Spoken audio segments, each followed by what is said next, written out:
మాది ఇబ్రాహీంపట్నం మండల్, రంగారెడ్డి జిల్లా. బాగాయత్ సర్వే నెంబర్ 58లో 2010లో నేషనల్ సెక్యూరిటీ గార్డ్ గవర్నమెంట్ తీసుకొని నష్టపరిహారం ఇవ్వడం జరిగింది. ఎకరకు 5,40,000 ఆ రోజున ఇవ్వడం జరిగింది.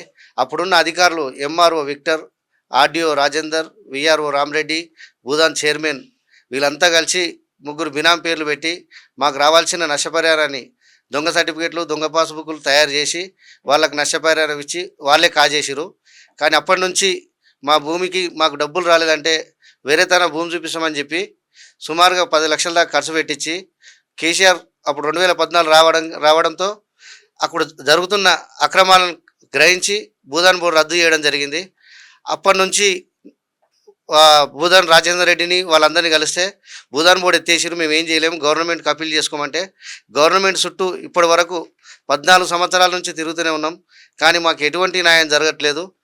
ఈ మీడియా ద్వారా ప్రభుత్వానికి వేడుకునేది, అయ్యా నా కుటుంబం వాళ్ళు చేసిన అక్రమాలకు నా కుటుంబం రోడ్డు పైన పడ్డది, మాకు వేరే దారి కూడా లేదు.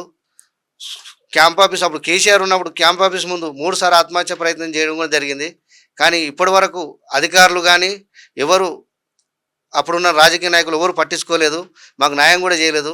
ఇప్పుడున్న ప్రభుత్వాన్ని దయచేసి కోరుకోవడం జరుగుతుంది, అయ్యా నా కుటుంబం రోడ్డు పాలు పడ్డది, మాకు వేరే దారి లేదు, దయచేసి మాకు న్యాయం చేయగలరని మనవి మీడియా ద్వారా.